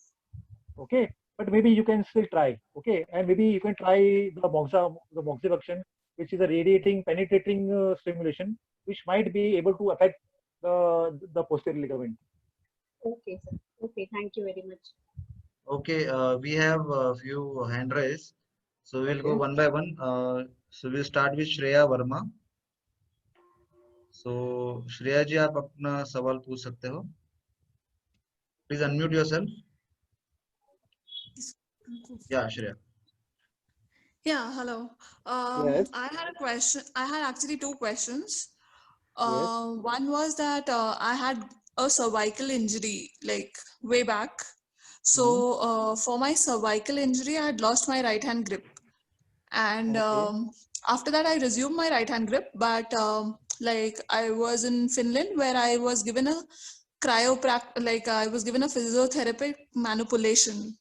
So chiropractor, she gave me acupuncture in Yes. my neck, and she gave a Mhm. manipulation from my neck till my lower back. Okay. And then I have no idea what went wrong in that manipulation. Okay. After that, I had a severe pain in my back. Like I could feel a swelling kind of a thing in my back, and like shooting, maybe sciatica pain, or I don't know, whichever pain it was, a severe shooting pain in my legs. I could not walk for many, like I think a year or so. And then I came back to India. Doctors here suspected initially that it can be an inflammation in the SI joint. Somebody said that there's some pelvic tilt, but my MRI reports were fine. And nobody could actually, like, I was put on a lot of painkillers and I would say muscle relaxants, Okay. methylcobalamin, and whatnot. And actually, never a cause was detected. Then finally, I was given a solution where they asked me to burn my nerve, which I denied. And after that, Ablation. I've Okay. been exercising. But the thing is that I'm way better now. But the thing is that the pain has still not gone. So if there are times when I exert a little, or there are something which I do, I get a pain on the right side of my back, and then it sometimes gets severe, like radiating to my groin, or it goes down to the leg, or sometimes if it increases pathetically, then it even goes up to the shoulders. So that is something which I've been suffering from. And I think anytime I've gone to these doctors, they've asked me that, they've given me painkillers and things and asked me to rest. And I think that has made my muscle all the more weak, is what I feel. So is there something which could help me come out of this, is what I wanted to ask. There are two things. One is that you have a groin pain and a leg pain, and one is that the injury you had in the neck, which caused your palm or your hand grip to be lost. Barabar? The hand grip is back, but the thing is Yeah. that the back pain is something which has not left after 2013, I would say. So But the 2013 was this injury was manipulation which also went to wrong. the injury was also to the back along with the neck, or it was just to the neck? Because It was just in the neck. That time, I yeah. think it was So lordosis in C3, I C4. I believe that two things are different. Your the backache which you have in the lower back and the groin is not related to maybe the injury to the neck. No, that was, I think, I'm not saying that it was with the injury to the neck, but what happened was it started after the manipulation she gave from my neck to the back. Okay. That was Okay. when it got triggered for the first time. Before that, I Uh, never had any back issues. and you have done your MRIs, and what does the MRI show? Is there any kind of herniation or any kind of prolapse in the disc? There's no disc prolapse. There was a little mild bulge which was seen, but then doctors told me that a mild bulge that level of mild bulge can naturally happen Uh, also in a regular basis to people who Now, might have thing is not that undergone a MRI. it may be asymptomatic disc prolapse also. Well, there's no compression of the nerve root, so you're not having any. Other thing is like it could be an inflammatory pathology. Now, depending on how the doctor is examining you, we have to also examine the SI joints. The SI joint is a joint between the sacrum and the SI joint hip was bone. examined. They had initially told that it was a SI joint inflammation. They had even given me a steroid injection in the SI joint maybe Okay. in 2013 or 14. Okay. But that, in fact, I would say aggravated the pain. It never helped, basically, I would say. Okay. That or painkillers never helped me. For that matter, when I was in Finland, I was put on 8 painkillers a day, and it was of Okay. no use. Okay. And then finally, I was given a Norspan strip to cut down the pain cycle, because they felt that cutting down the pain cycle was very important. So you want to try out again acupuncture or any other form of alternative therapy again? I would want if there is a solution to it. We can always try. There's no problem. But then again, a detailed examination and a thorough diagnosis should be established before we suggest any treatment. I Because believe there are something which many. I know is that the cryo practitioner went wrong with something which nobody knows what went wrong, because she also ran away from there, I think, because she could be sued. And yeah, so I Okay, don't know. this was in Finland, not in India, correct? No, it was in Finland, not in India. If you were in India, possibly you would not have had so much of a problem to face with. Because I believe our practitioners over here After are that, I've quite. been in India for so many years with no solution at all. I think what we do, we will forward Dr. Imran's number to you, so you can have personal discussion and Yes, I think better because yeah. Yes, yes, Shreya, just talk to me later. I will provide a doctor's number to you. Yeah, sure. Yeah, Yeah. definitely. So Dr. Anjali's number is there in chat box. So Shreya, you can have that. okay. Any other question? Next question, please. Yeah. Next question is from Menka ma'am. So Menka ji, can you please unmute yourself?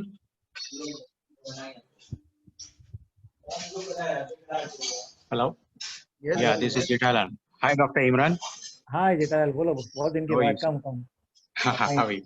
Acha, बहुत difficult question वो तो जेठालाल मेरे को tell me, वो sir. तो Asif very difficult question भाई हाँ बोलो तुम ऐसे No, ज्यादा I'm not asking you any difficult questions. I just want to tell you about the difficult programs which we have done about scoliosis, which you were telling about.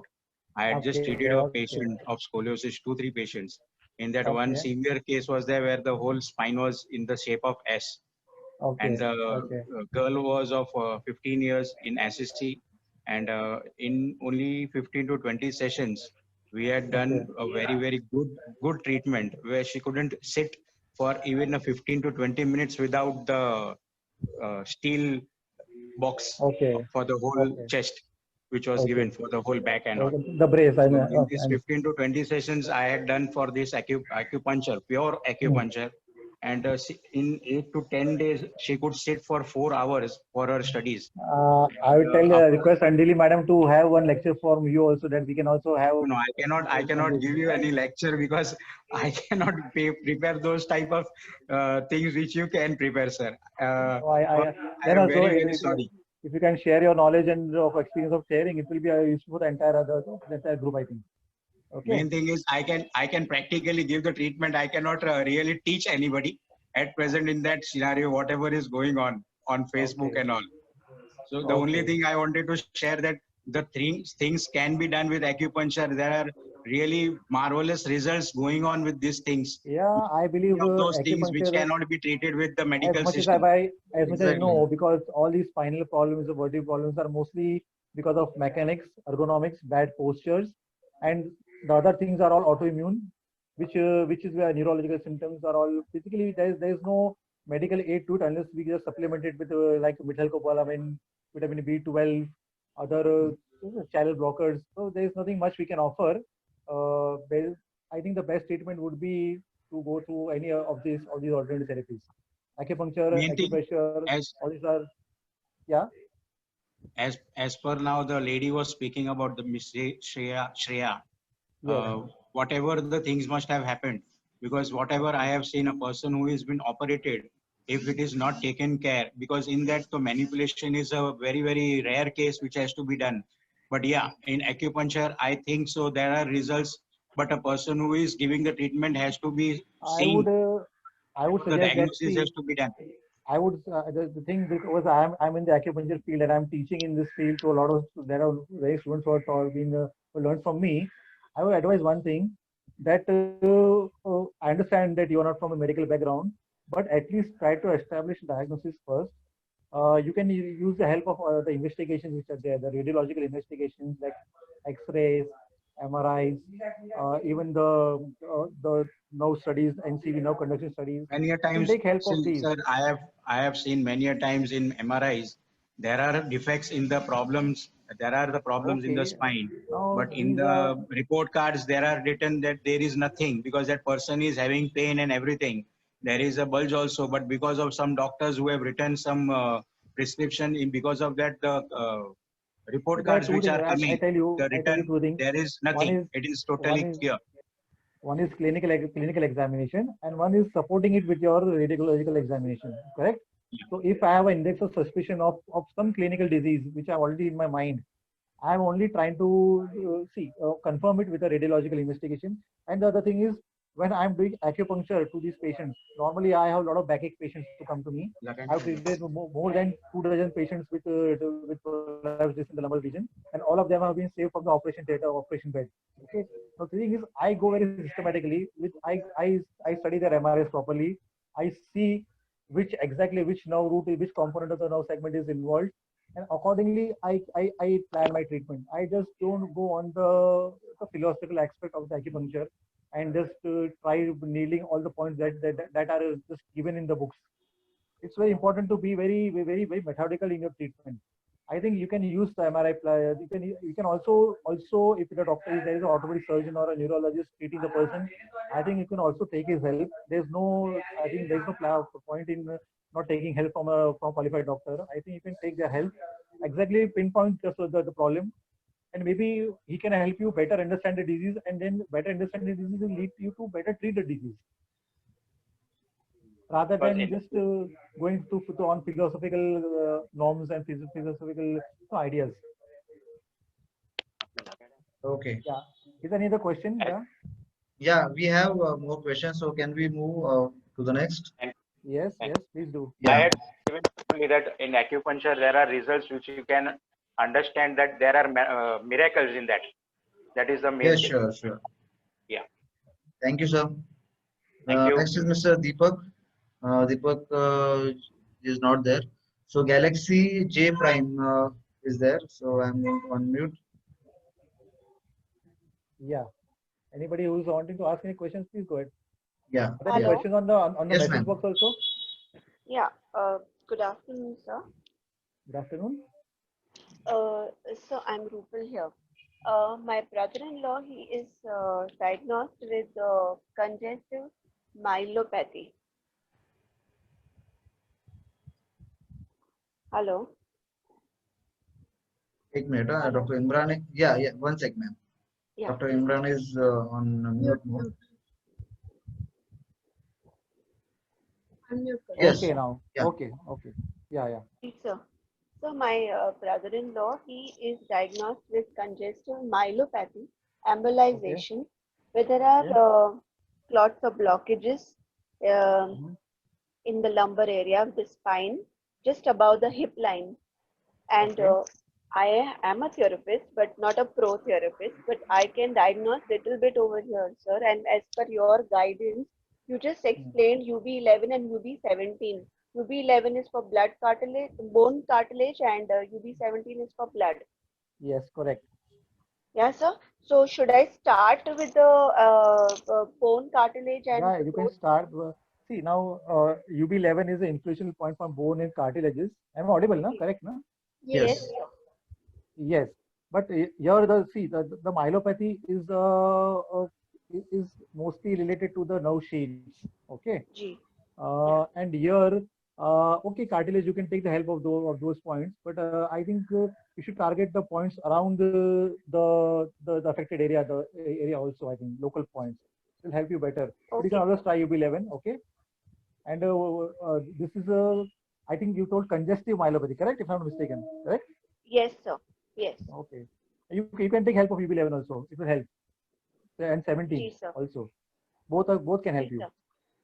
And sir, he does not feel thirsty, it seems. It's showing a UB problem totally, but he's not, the same point what you explained, numbness, tingling in the feet, Yeah. numbness. Yes. See, there are 2 3 more conditions which are related to the myelin sheath. One is one is we usually call it as a GB syndrome, Guillain-Barré syndrome, and one is a Brown-Sequard syndrome, which I don't know whether you people might be difficult for you to understand, but these are also related to nerve sheaths, myelin sheaths, and these are the breaks in the myelin sheaths which cause the impulses to be cut off, and G. this leads to these kind of problems. Okay, G. basically a Brown-Sequard syndrome and a GB syndrome, GBS. But still, anyway, you can still try those UB11 and 17 points along with the local points. I think you should get a and try some tonification points and also some immunological points. G, sir. Okay, So you can try it that. seems that there was a block in the spine in which the blood in the veins had to go towards the spine. Now it's going Yes. opposite, sir. I understand because it's congestive, so most likely it is related to the spinal blood flow. I understand. So you may try the 17 point. That is for the blood. And again, To begin. there are there are some points for the blood vessels also which you can try. There are influential points for blood vessels. There are Ji, spleen sir. points. You can Ji, try those points also for the blood vessels, which will help you. Okay. Ji, sir. Thank you so Thank much, you. sir. The next question is from Mr. Bhagwan Sadhwani. So I'm unmuting him. Hello. Yes. Yes, sir.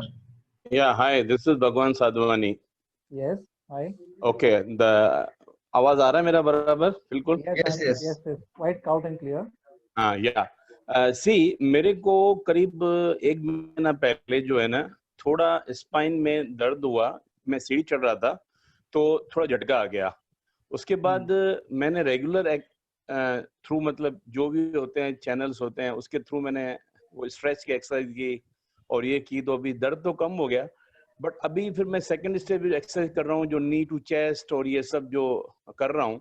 But मेरे को अभी हिप्स के थोड़ा ऊपर जो है ना pen होता है, यानी रेगुलर पेन हो रहा है जो. और मैं कभी कभी स्कूटर पे भी जाता हूँ, कभी कभी झटके लगते हैं. तो मेरे खाली ये पूछने का ये दर्द, मैं रेगुलर वॉक भी कर रहा हूँ 30 मिनट्स का और एक्सरसाइज भी रेगुलर कर रहा हूँ. तो मेरे को खाली ये करना है कि अभी ये मतलब ठीक हो जाएगा वॉकिंग करने के, या किसी मतलब या और कुछ प्रिकॉशन करना है या कुछ करना है नया कुछ? See, the most important part whenever you're talking about backaches or neurological pain is the progress, onset and duration. Okay. ये onset कैसे हुआ है? अगर आपको इसका exactly pinpoint मालूम है कि आपको जैसे झटका लगने से ही चालू हुआ है. वही हुआ एग्जैक्टली. क्या हुआ ना, झटके से जैसे ही मैं दुकान के मेज़ानिन पे चढ़ रहा था तो एकदम झटका आया. उसके बाद मैंने तो ये onset हो गया. ड्यूरेशन इज कि कितने टाइम से आपको पेन आपके साथ में है? करीब ये देखिए 5-4 महीने तो लॉकडाउन हुआ है तो मूवमेंट काफी अच्छा. लॉकडाउन में मैंने रेगुलर एक्सरसाइज भी की है. 30 मिनट वॉक करता है, जो भी करता है, योगा करता है, जो भी meditation whatever the things. But ये मेरे को 1 महीने से लगातार ये तकलीफ हो रहा है और उसको मैं दूर करने के लिए फिजियो को दिखाया था. तो फिजियो ने 2-3 एक्सरसाइज बताई थी. वो सब कॉमन है जो भी मैं कर रहा हूँ. नी टू स्ट्रेच ये होता है और अभी स्ट्रेच कर रहा हूँ. स्ट्रेच एक्सरसाइज क्योंकि मेरे को लगता है कि मेरा स्लिप डिस्क अंदर चला गया है. ठीक है ना. मेरे को शूटर पेन नहीं हो रहा है. जो पहले शूटर पेन होता था ना वो नहीं हो रहा है. I believe you need to establish a diagnosis again. Maybe you can do some basic investigations and first establish a diagnosis कि आपका diagnosis क्या है. हो सकता है आपको PID हो सकता है, possibly आपकी एज रिलेटेड है, कुछ भी PID हो सकता है. आपने झटका लगाया, आपका कोई मोशन ट्रैक्शन हो गया आपके साथ में कुछ, possibly it could be a PID. So we have to treat it along that line. What is the PID? PID is a prolapse intervertebral disc जो भी बताया, slip disc बताया, common जो बोलते slip disc, correct है? हाँ, but slip disc के कारण शूटर पेन नहीं हो रहा है. अभी मेरे को जो पेन हो रहा है ना जरूरी नहीं. मैंने बताया था आपको कि depends on where the disc is prolapsing. Okay. How much it is prolapsing and how much it is abutting your sac. Okay. It all depends on the location. मैंने बताया कि mechanical problem it depends on the mechanics of your problem. आपकी problem की mechanics कैसी है उस पर depend करता है. If it is one-sided pain, if it is on one side, either left or right, then more likely chances that it is a disc prolapse. No, it is on the right side. Yes, if one side means it is definitely more going towards in favor of disc prolapse. Okay, discuss का वो है. Yes. One side में. But जैसे जो exercise होती है, जैसे अपना टांग पूरा सो के उठाओ और अगर शूटर पेन होता है तो वो नहीं हो रहा है मेरे को. माना मैं भी टांग अपनी पूरी उठा रहा हूँ सो के तो इतना पेन नहीं होता है. तो क्या मतलब थोड़ा पेन होता है कि थोड़ा भी नहीं होता है? पेन अभी नहीं हो रहा है इतना. ओनली थिंग इज दैट जब मैं बैठता हूँ ना तो कभी कभी झटका लग जाता है तो फिर थोड़ा पेन होता है. फिर मैं मतलब क्या है कि if you're a therapist, you can, if you're somebody now, you can start with acupuncture treatment, no problem. You can take my wife she is acupressure doctor. So if you want a medical treatment, the list is very long. If you want to take alternative treatment, then better is you try the acupuncture points for that spine. Get a MRI done. No. I don't want to need go for the MRI. Don't want to go for the X-ray. I feel that this acupressure is the best. I see. The MRI is for determining at what level at what level of the spine your problem is, so that we can exactly target that partner. अभी आपको body में आपको 40 जगह needle लगाना है, अच्छा मैं आपको खाली 5 जगह नीडल लगाऊं जहाँ पर वो प्रॉपर्ली उसका इफेक्ट होगा, करेक्ट ना? Understand? Rather than needling you 40 needles in a body, I'll be very happy to give you only 10 needles on the precise exact location of the problem. Understand? Even though you need the MRI compulsory, like if I want to come to see you, it will locate the problem. अगर जैसे अगर समझो मेरी area में कुछ कहीं कुछ लफड़ा चल रहा है, so I should know ना okay which part locality is affected, so I can go and I can start my work over there ना, rather than sanitizing the whole area. I should know which area is the most affected, is the cause, sir, I can tell you, I know exactly where it is coming. Nobody can tell you, sir. Even I cannot tell you if I have a back tomorrow. Because back pain or diffuse pain, nobody can tell exactly which level is affected. Okay. Okay. So the MRI must. Then we need to do a motor evaluation. जैसा आपका L5 root है, L4 root है, तो आपका basically कौन सा part आपका affected है, आपका कौन सा जर्क इफेक्टेड है, आपके कौन से रिफ्लेक्सेस इफेक्टेड है, कि आप वो सब एग्जामिनेशन पे पता चल सकता है थोड़ा बहुत, but again MRI will be a very nice tool. So MRI, okay, that is means it requires the MRI after that. Yes, sir, that is basic thing, sir. See, until and unless we cannot diagnose properly, how can we treat, no? It's a basic tool basically. Okay, but you people are very experienced. I mean, when I'm saying the symptoms, you can make out what is the problem. Why we require अगर आप मेरे पास आएंगे, मैं आपको examine करूंगा, आपके different reflex, planter reflexes है, that is better. If the MRI necessary, possibly I can establish a clinical diagnosis of which root might be affected. Okay, that is the better. So where I can contact you? Again, you could contact Anjali madam for getting to me. Okay? No, you stay in the Bombay or you stay in abroad? I am in Bombay. So Bombay, I can contact you. No problem. Yes, Anytime. You can get my contact number from Dr. Anjali madam. Okay, no problem. Yeah, she's a doctor. Okay, she's a acupressure. I mean, what doctor she is? I think she's on the group. You can ask her that yourself. Yeah, no, she's a. I mean, she's doing the physio. Yeah. She is Sujok therapist. Okay, Sujok therapist. Okay. Yeah. She's very. I just want to. Yeah. Okay. That is fine. Whatever query you have, sir, please contact Dr. Anjali, and she will provide, because we are running out of the time. So Dr. Imran's number to you, sir. Yeah. Tell me. Just you call me after this program. I will provide you Dr. Imran's number. Okay, Imran number. Okay. Because I want to know exactly who is the right person who can give me the proper suggestion, not experiment. Okay, frankly. Sir, no doctor will experiment. Imran ने बहुत अच्छा बढ़िया आपको दिया है, presentation आज दिया है, आपको लगता नहीं कि वो बहुत ही इसमें माहिर है? नहीं, I know that. नहीं, I missed just the presentation. The only thing is that when it was started, कोई technical issues आ रहे थे, तो फिर मैं उठ के चला गया था, मेरे को और कोई काम था. Now I want to meet Dr. Imran. Either you win, as long as I want to, clear my problem. Okay. Sure, sir. Please contact with Dr. Anjali, and we'll definitely. Yes. Yeah, I think let other people get a chance to ask. Yeah, because we are running out of the time. Anyway, and thank you. Whatever you are giving the cooperation. Thanks. Thank you, sir. Okay, sir. So no hand raise is there now, so I think we will stop here. I think Amit sir, हमारे numbers हमने share किए हैं ना? Yes, chat box में share किए हैं. कुछ लोग अपने number share कर रहे हैं, so please don't share your number. This is a private platform. This is not a marketing tool for everyone. So please understand this thing. Even Dr. Imran is not sharing his number, so you can understand his professionalism. So please follow the decorum of the platform, and this is a request. Okay. So thank you, Dr. Imran. मैं सबसे पहले thank you बोलना चाहता हूँ दीपक जी का, जिन्होंने आपको introduce किया फिनिक्स इंटरनेशनल पे. So दीपक पनारे जी, बहुत बहुत धन्यवाद आपका. और डॉक्टर इमरान, आपने बहुत अच्छा सेशन दिया, और मैं आपको हमारे पूरे फिनिक्स परिवार की तरफ से आपका बहुत बहुत आभारी हूँ.